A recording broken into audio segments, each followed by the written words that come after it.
കണ്ണൂരിൽ ആരോഗ്യമന്ത്രിക്ക് നേരെയുണ്ടായ അതിരുവിട്ട പ്രതിഷേധത്തിൽ മന്ത്രിക്ക് പരിക്കേൽക്കുന്ന ദൃശ്യങ്ങൾ പുറത്ത്. പ്രതിഷേധക്കാർ ഇരച്ചെത്തി നടത്തിയ കൂട്ടപ്പൊരിച്ചിലിനിടെ മന്ത്രിയുടെ കഴുത്തിന് പരിക്കേൽക്കുന്നത് ദൃശ്യങ്ങളിൽ വ്യക്തം. അതേസമയം മന്ത്രിക്കെതിരെ അക്രമം നടന്നിട്ടില്ലെന്ന് കോൺഗ്രസ് നേതാക്കൾ ഇന്നും ആവർത്തിച്ചു. മന്ത്രിയുടേത് നാടകമാണെന്നും പിന്നിൽ ഗൂഢാലോചനയുണ്ടെന്നും ആരോപിച്ച് യൂത്ത് കോൺഗ്രസ് പരാതി നൽകി.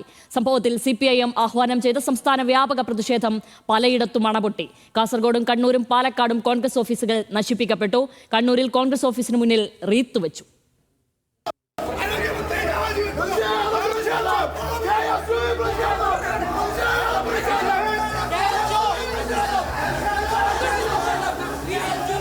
കണ്ണൂരിൽ ഇന്നലെയുണ്ടായ അതിരുവിട്ട പ്രതിഷേധത്തിൽ മന്ത്രി വീണ ജോർജിന് പരിക്കേൽക്കുന്ന ദൃശ്യങ്ങളാണ് ഇന്ന് പുറത്തുവന്നത്.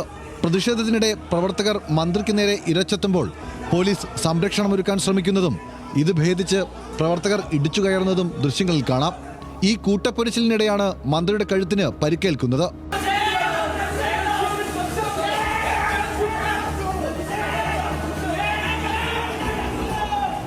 മന്ത്രിയുടെ കഴുത്തിന് പരിക്കുണ്ടെന്നും അതിനെ തുടർന്ന് വലതുകൈക്ക് മരവിപ്പ് അനുഭവപ്പെട്ടുവെന്നും മെഡിക്കൽ സംഘം വ്യക്തമാക്കുന്നു. അതിനാലാണ് എക്സ്റേ എടുത്തതെന്നും ക്ഷതം കണ്ടെത്തിയതിനെ തുടർന്ന് MRI എടുത്തെന്നും മെഡിക്കൽ സംഘം അറിയിച്ചു. മന്ത്രിക്കെതിരെ നടന്ന അതിക്രമത്തിൽ CPIM സംസ്ഥാന വ്യാപക പ്രതിഷേധത്തിന് ആഹ്വാനം ചെയ്തു. പിന്നാലെ CPIM, DYFI, SFI പ്രവർത്തകരുടെ നേതൃത്വത്തിൽ നടന്ന പ്രതിഷേധം അണപൊട്ടി.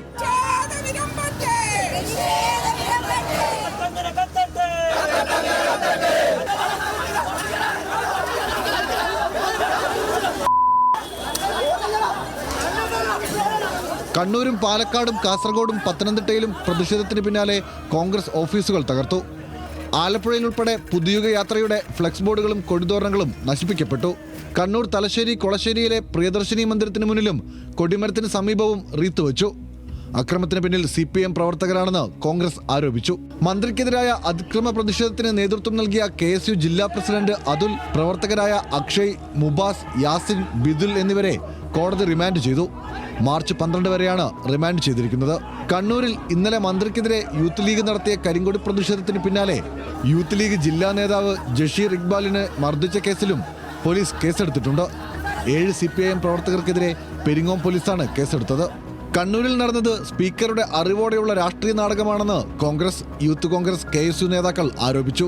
മന്ത്രിക്ക് നേരെ നടന്ന അക്രമത്തിൽ തെളിവ് ഹാജരാക്കുന്നവർക്ക് 1 പവൻ സ്വർണം നൽകുമെന്ന ക്യാമ്പയിനും ആരംഭിച്ചു. കഴുത്തുളിക്കിയതിന് തീവ്രപരിചരണമെന്നും കത്രിക കുടുങ്ങിയതിന് അവഗണനയെന്നും പരിഹസിച്ച് ചികിത്സാ പിഴവിനിരയായ ഹർഷീന കുറിപ്പെഴുതി.